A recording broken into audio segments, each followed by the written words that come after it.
사도 바울은 사명을 가지는 건강한 사도였습니다.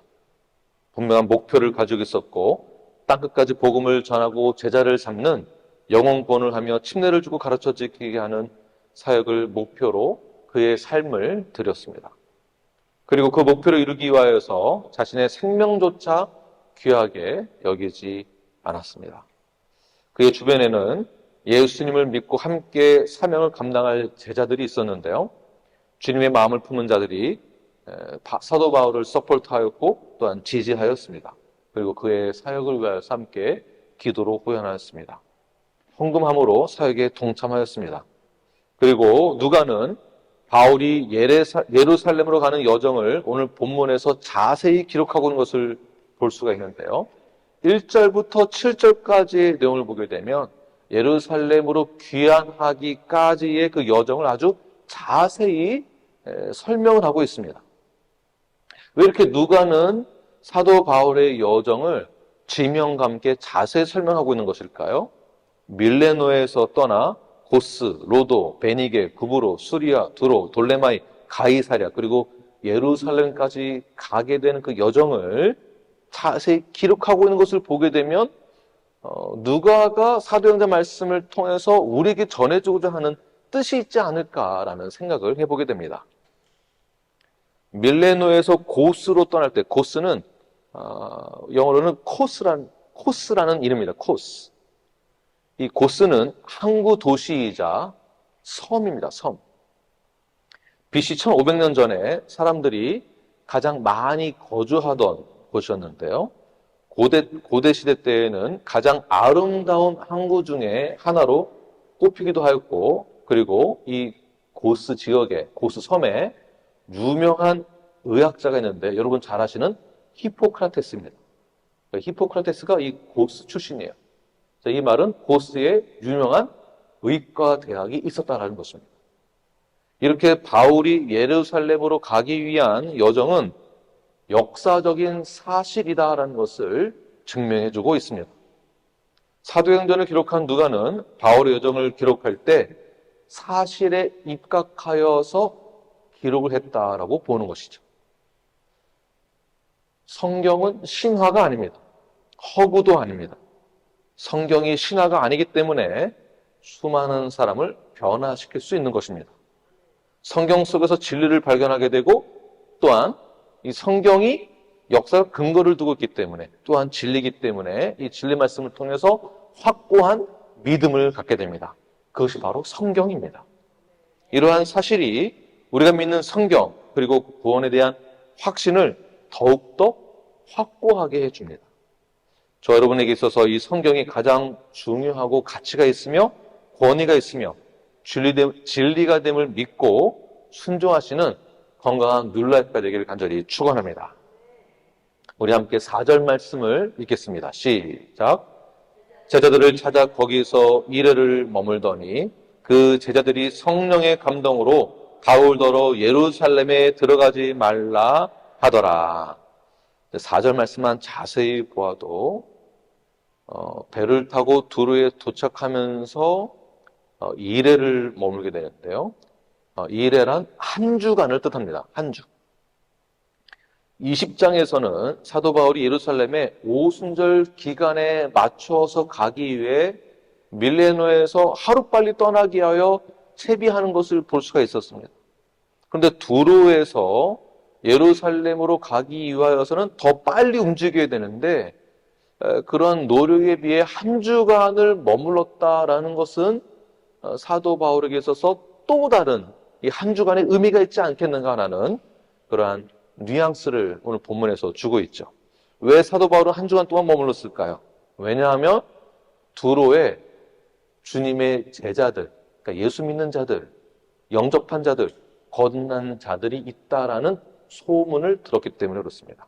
그래서 4절 보게 되면 제자들을 찾아라고 시작하죠. 제자들을 찾아. 그러므로 여기서 제자란 바울의 제자라기보다는 두로에 흩어졌던 크리스찬들을 의미하고 있습니다. 그 크리스찬들을 바울이 수소문하여서 두로에 도착하자마자 그들을 찾기 시작합니다. 왜 찾았을까요? 그것은 스데반 집사의 순교 이후에 여러 핍박으로 인하여서 흩어졌던 그런 믿는 자들이 두로까지 갔다라는 그러한 사실을 보여주고 있는 것이죠. 그러니까 흩어져 있는 그 성도들, 흩어져 있는 믿음의 신자들을 사도 바울이 찾아서 이래를 머물며 그들과 함께 어떠한 시간을 보내면서 사도 바울은 아마 이런 생각을 가졌을 것입니다. 내가 그들을 위로해야 되겠다. 핍박을 피하여서 피난하여 두로까지 간 그들에게 사도 바울은 무슨 말을 했을까요? 어떤 말을 했길래 그들은 이러한 반응을 보이게 됐는데요. 5절 말씀을 함께 읽겠습니다. 시작. 이 여러 날을 지낸 후 우리가 떠나갈새 그들이 다 그 처자와 함께 성문 밖까지 전송하거늘 우리가 바닷가에서 무릎을 꿇어 기도하고. 자, 여러 날이란 일에, 즉 일주일을 머물면서 그들과 어떠한 시간을 보냈을 것인데 성경에는 자세히 나와 있지 않지만 5절 말씀에 그들의 반응을 보게 되면 일주일 이후에 사도 바울이 두로를 떠날 때 모든 사람들이, 그러니까 부부, 처자들 다 한국까지 나와서 사도 바울을 떠나보내는데 떠나보내기 전에 사도 바울을 위해서 그 수많은 사람 앞에서 무릎을 꿇고 사도 바울을 위해 기도하는 것을 볼 수가 있습니다. 왜 이렇게 했을까요? 다른 사람들의 이목을 생각하지도 않고 무릎을 꿇은 채 사도 바울을 위해서 기도했습니다. 왜 그랬을까요? 아마도 일주일 동안 그들과 함께 시간을 보내면서 신앙의 동질감을 갖지 않았을까 하는 개인적인 저의 생각입니다. 왜 그러냐 하면 그들은 핍박을 피해서 두로까지 오게 되었습니다.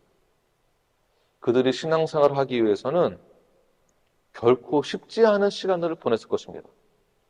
리더도 없었을 것이고 성경을 자세히 가르쳐주는 자도 없었을 것입니다. 그저 그 믿음 하나 가지고 그곳에서 그 믿음을 지키기 위한 시간들을 보냈을 것입니다.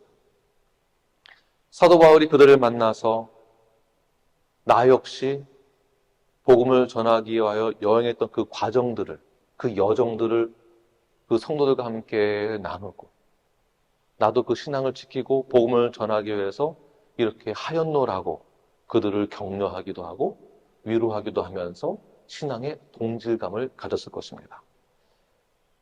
교회란, 성도들이란 바로 그러한 신앙의 동질감을 나누는 모임이 바로 교회입니다. 각자의 영역에서 자리에서 나의 신앙을 지키기 위해 얼마나 고군분투해야 합니까?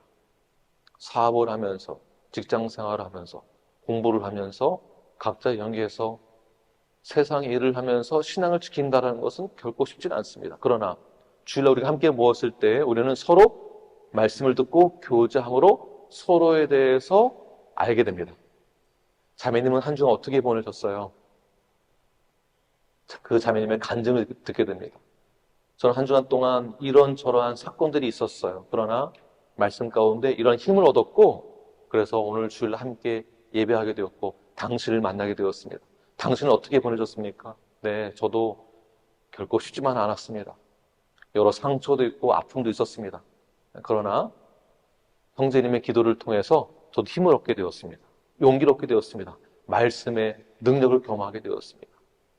함께 나누고 그 교제를 통해서 간증하고 서로에게 힘이 되고 격려가 되므로 신앙의 동질감을 갖게 되는 것이 바로 이 신앙 공동체가 되는 것입니다.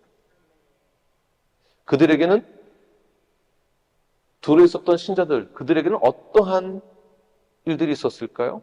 그들은 고립되어 있는 그 지역에서 외부의 소식을 듣지도 못하고 있었을 것입니다. 그러나 그 믿음의 공동체 안에서, 신앙의 공동체 안에서 서로가 서로를 지지하고 의지함으로 누군가 말씀을 가르쳐주는 자도 없었는데도 불구하고 그들은 그 신앙을 지키면서 사도 바울을 만났을 때에 아마 하나님이 보내신 하나님의 사자구나.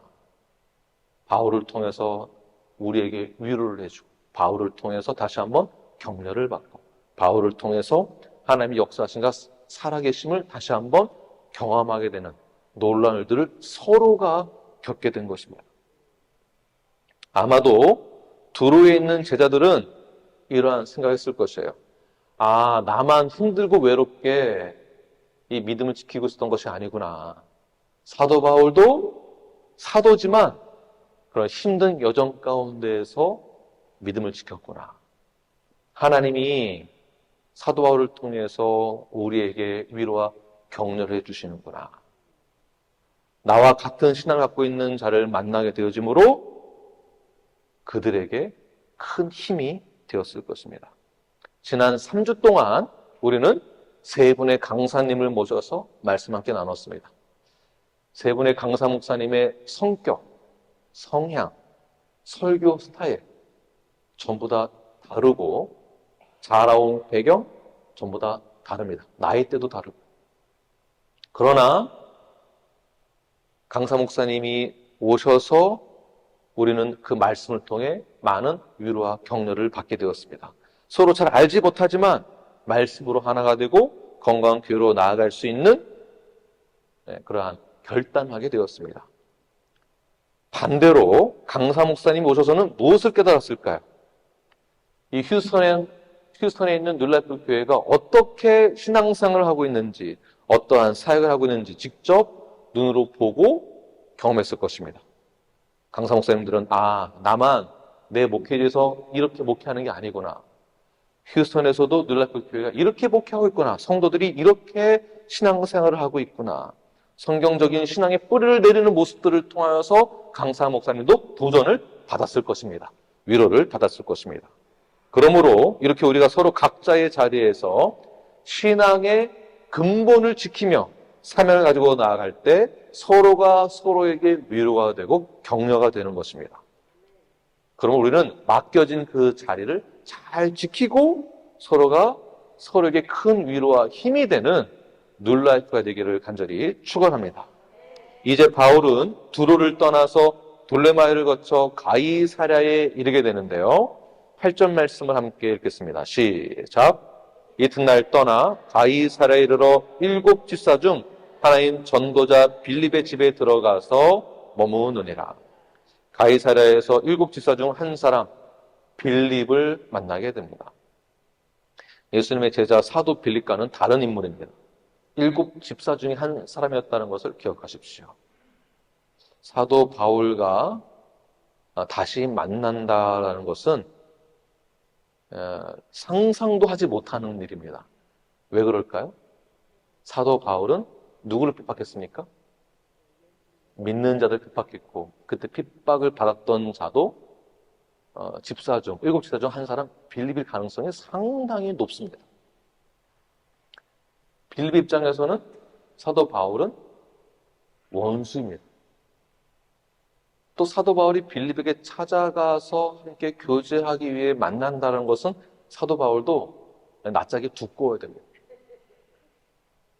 그런데 사도 바울은 어떤 마음으로 빌립을 찾아갔을까요? 용서와 사랑의 마음으로 빌립을 찾아갑니다. 빌립은 어떤 마음으로 사도 바울을 받아들였을까요?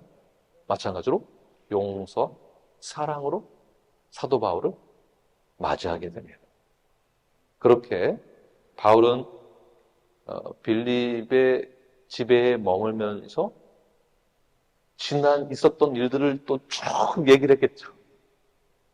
내가 과거에 주님을 만나지 못했을 때에는 당신을 핍박했었습니다.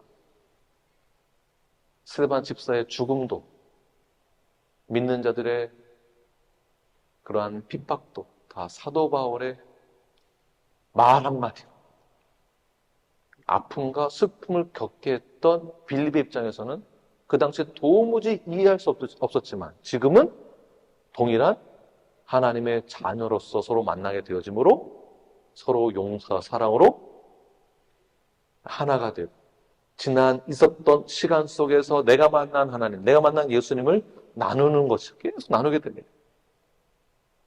그렇게 계속 나누면서 아가보에 의해 예언을 듣게 되는데 12절 말씀을 함께 읽겠습니다. 시작. 우리가 그 말을 듣고 그곳 사람들과 더불어 바울에게 예루살렘으로 올라가지 말라 권하니. 12절과 4절 말씀을 보게 되면 두로에 있었던 성도들과 아가보가 예언하고 있는 빌립과 같이 있었을 때 아가보가 예언하고 있는 내용이 무엇입니까? 예루살렘에 가지 말라라는 거예요. 왜 그럴까요? 그곳에 가면 생명의 위협이 있기 때문에 옥에 갇히고 매를 맞고 죽을 수 있기 때문에 가지 말라라는 그런 권면을 사도 바울에게 합니다. 다 믿는 자들이고 주님을 따르는 자들이고요. 또 하나님의 뜻을 잘 알고 있는 자들이었습니다. 그래서 사도 바울 보고 가지 말라고, 위험하다고, 당신의 그 사명을 지키기 위해 그곳에 가는 것은 옳지 않다고, 오히려 이 자리에 남아서 우리 함께 신앙생활 같이 하고 더 가르쳐 주시고 교회를 세우자고 그렇게 권면을 합니다. 가지 말라고. 가지 말라고 사도 바울을 붙잡습니다. 저는 이 장면을 보고 베드로가 떠오르게 됐는데요. 베드로의 유명한 그런 고백 기억나십니까? 베드로의 신앙 고백. 예수님께서 베드로에게 이런 질문합니다. 사람들이 나를 누구라고 하느냐? 베드로가 뭐라고 말합니까? 주는 그리스도시요 살아계신 하나님의 아들이시니이다. 바위나 시몬아, 야, 너가 너 입으로 말할 수 있는 게 아니다. 너 참 대단하다. 어떻게 그런 신앙 고백을 할 수 있느냐? 그러면서 마태복음 16장 17절 보게 되면 이를 내게 알게 하는 혈육이 아니요 하늘에 계신 내 아버지시니이다. 그리고 베드로의 이 고백 위에 예수님이 말씀하시죠. 내가 너희 그 고백 위에 나의 교회를 세우겠다. 그 어떤 지옥의 권세도 이기지 못할 것이고, 이 베드로의 이 고백에 극도의 칭찬과 격려를 하게 됩니다.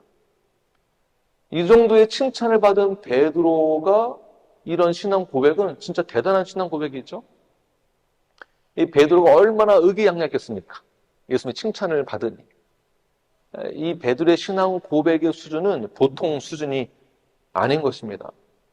자, 이러한 고백을 어떻게 베드로가 할 수 있느냐면, 베드로의 이 신앙 고백은 예수님이 이 땅 가운데 왜 오셨는지, 예수님이 무엇을 해야 하는지 알고 있다라는 뜻인데, 결국 예수님이 내가 그 고백 이후에 내가 십자가에 달려 죽어야 하는 그 이유를 설명할 때에 오히려 베드로가 어떻게 합니까? 예수님을 막죠. 절대 그렇게 할 수 없습니다. 분명히 베드로는 예수님이 이 땅 가운데 오신 이 의도와 목적을 알고 있음에도 불구하고 예수님이 가야 할 그 길을 막았다라는 거예요. 그러고 나서 마태복음 16장 23절 자막 나옵니까? 함께 읽겠습니다. 시작. 사탄아, 내 뒤로 물러가라. 너는 나를 넘어지게 하는 자로다. 내가 하나님을 일을 생각하지 아니하고 도리어 사람의 일을 생각하는도다 하시고. 방금 전만 해도 예수님이 베드로에게 칭찬을 했는데 너의 신앙 고백 대단하다. 그런데 그 이후에 다시 뭐로 말씀하십니까? 사탄아 뒤로 물러가라. 오늘 본문 4절과 12절을 보게 되면 사도 바울에게 권면하는 두 개의 그룹 모두가 사도 바울의 가야 할 그 사명을 다 막습니다. 사도 바울에게 뭐라고 말하고 있습니까? 분명히 예루살렘에 가면 엄청난 핍박과 결박이 있을 것이다. 이것을 성령님이 보여주셨다. 그러니 가지 말아라. 위험하니 가지 말아라. 선교지 가면 힘드니 가지 말아라. 목회하면 힘드니까 목사 되지 말아라. 집사 되면 골치 아프니까 집사 되지 말아라. 교회 멤버가 되면 골치 아프니까 멤버 되지 말아라. 힘들다. 하지 말아라. 그 피곤하니까 하지 말아라. 협박하는 자가 있으니 하지 말아라. 이런 내용이겠죠. 얼마나 성도들이 바울을 생각하면, 얼마나 베드로가 예수님을 사랑했으면 그 길을 막았을까요? 제발 가지 말라고 부탁까지 합니다.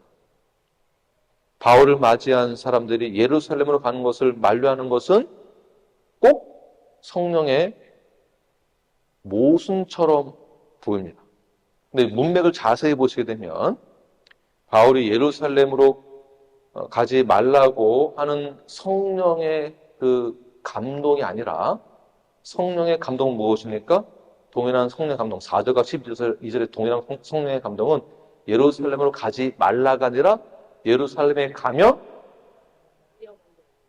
결박이 있다, 핍박이 있을 것이다 라는 성령의 뜻이 동일하게 있습니다.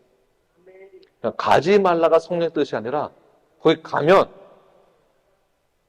핍박이 있다라는 것을 알려주는 것이죠. 여기서 우리가 적용할 게 굉장히 많이 있습니다. 신앙생활 적당히 하세요. 한 발만 걸치고 하세요. 신앙생활 열심히 하면은 골치 아픕니다. 힘이 듭니다. 힘이 드는 거 알고 신앙생활 하는 겁니다. 목회하는 거 힘든 거 알고 시작하는 거. 멤버가 된다라는 거, 의무와 책임이 따른다라는 거, 힘들고 피곤하고 골치 아픈 거 알고 신앙생활 하는 거예요. 선교하는 거 힘든 거 알면서 하는 겁니다. 그럼에도 불구하고 그 길을 내가 가겠느냐? 그렇게 하겠느냐? 우리는 그 말에, 그 질문에 네, 주님, 제가 주님이 가졌던 그 길을 저도 걸어가겠습니다. 그저 복받기 위해서만 신앙생활하는 것이 아니라 주님이 가셨던 그 길, 나도 가겠습니다. 알고 가는 것입니다. 근데 우리는 보통 어떻게 결정을 하냐 하면 매 순간 어떠한 사건들이 있었을 때 그거는 너무 어렵고 힘든 일이라 하나의 원치 않는 것일 거야. 그래서 내가 원하는 마음을 하나님 핑계대고 성령님 핑계대고 내가 원하는 방향으로 틀죠. 거기는 하나님 원하시는 게 아닐 거야. 속마음은 그거 가면 힘들어. 괴로워. 고통스러워. 그러나 성령의 감동은 무엇입니까? 그래도 그 사명을 감당해야 한다는 것입니다. 사도 바울은 두로와 가이사라를 거치면서 바울과 함께 교제한 그리스도인들을 만나게 되어짐으로 더 확신을 갖게 된 것이 있는데 무엇입니까? 가지 말라가 아니라 더 가야 한다는 확신을 갖게 됩니다. 예루살렘으로 가는 것이 비록 고통이고 핍박이고 결박이 나를 기다리고 있지만 이 길은 반드시 내가 가야 하는 길이구나. 반드시 내가 가야 하는 길. 신앙의 여정의 길을 시작한다라는 것, 내가 구원을 받았다면, 거듭났다면 이 믿음의 길을 걸어가는 것, 이 시작부터 끝까지 주님이 우리와 함께 하실 것입니다. 그 길이 힘들고 어렵습니다. 좋은 일만 일어나지 않을 수 있습니다. 그러나 이것이 하나님의 뜻임을 반드시 기억하십시오. 그래서 사도 바울은 조금도 흔들림 없이 성령의 예비된 길을 받아들이고 담대하게 나아가게 됩니다. 13절 말씀을 함께 읽겠습니다. 시작. 바울이 대답하되 여러분 어찌하여 울어 내 마음을 상하게 하느냐? 나는 주 예수의 이름을 위하여 결박당할 뿐 아니라 예루살렘에서 죽을 것도 각오하였노라 하니. 왜 내 마음을 상하게 하느냐? 다시 말해서 왜 내 의지를 약하게 하느냐? 울지 말아라. 내가 가야 할 길은 정해져 있다. 다시 말해서 우리 절대 흔들려서는 안 됩니다. 우리 신앙의 길, 믿음의 길 흔들리지 마십시오. 흔들리지 마십시오. 우리에게 맡겨진 그 길은 우리가 가야 할 길입니다. 그 길은 누군가가 나를 대신해서 하는 것이 절대 아닙니다. 나의 생명과 나의 사역을 인정해 주는데 가서만 하는 것도 아닙니다. 난 당신이 꼭 필요한 자리에만 있어야 된다는 것도 아닙니다. 그것을 넘어서서 내가 이 자리에 있어야 되는 것도 알지만 그러나 내가 가야 할 그 길을 묵묵히 그 말씀에 순종함으로 나아가는 것입니다. 그때 사도 바울은 더욱더 확신을 갖게 되었고 13절 후반 보게 되면 나는 주 예수의 이름을 위하여 결박당할 뿐 아니라 예루살렘에서 죽을 것도 각오하였다. 죽음까지도 각오해 있는 사도 바울의 모습을 보아 우리들도 신앙생활을 할 때에 하나님의 나라를 위해서라면 사도 바울의 말을 그대로 인용하여서 죽을 것도 각오하고. 요즘에 이런 말 하면은 귀에 안 들어오죠. 마음에도 안 들어오고. 제가 초등학교 2학년 때 그렇게 눈물을 흘리면서 주님, 제가 목숨 걸고 죽을 것도 각오하고 제가 복음 전하는 사명자가 되겠습니다. 중학교 2학년 때 눈물을 흘리면서 앞에 나와서 무릎 꿇고 기도했던 기억이 납니다. 중학교 2학년 때.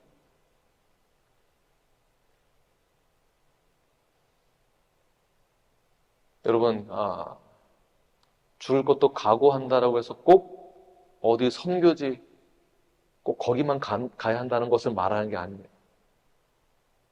우리가 눌라프 교회의 한 몸을 이루는 것도 정말 죽을 것 같은 그 각오를 가지고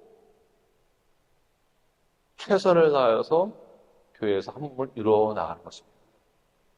옆 사람 마음에 안 들어도 옆 사람은 보십시오. 마음에 드나 안 드나 보십시오. 다 드시죠? 때로는 안 될 때도 있죠. 그때 정말 죽을 각오를 하고 주님께서 나와 같은 이런 죄인도 살려주시고 죄를 용서해 주셨는데 옆 사람 죄 용서하고 사랑 한 몸을 이루기 위하여서 그렇게 각오를 하고 신앙생활 하는 것입니다. 성경이 눈에 들어오지 않습니까? 이해가 되지 않으십니까? 제자훈련 받는 거 어려우십니까? 죽음을 각오한다라는 그 마음, 그 가지고 우리가 그렇게 나에게 맡겨진 일들을 감당해내는 것입니다. 그렇다면 사도 바울은 어떻게 죽음까지도 각오할 만한 그러한 마음을 갖게 되었을까요?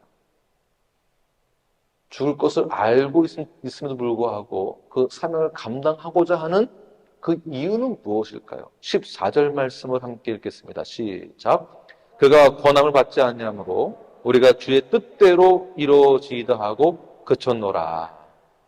아멘. 자, 우리가 주의 뜻대로 이루어지이다. 주의 뜻대로 이루어지이다 하니까 그들이 그제서야 울음도 멈추고 제발 가지 마세요. 우리랑 함께 있어요. 안 됩니다. 절대 당신 같은 사람은 우리와 함께 있어야 됩니다. 우리는 당신이 필요합니다. 그런데 사도 바울은 어떻게 말하고 있습니까? 주의 뜻대로 이루어지는 것이다. 무엇이? 내가 사명 감당하는 것이. 내가 사명 감당하는 것이 주의 뜻이다라는 것입니다. 예수님의 기도 기억나십니까? 내 원대로 마옵시고 아버지의 원대로 되기 원하나이다. 주의 뜻대로 이루어지길 원하나이다. 이런 고백만 보아도 사도 바울의 개인적인 감정에 의해서 결정을 하지 않았다는 것을 볼 수가 있습니다. 감정적으로는 떠나고 싶은 마음이 없죠. 감정적으로는. 그러나 이성적으로도 마찬가지고요.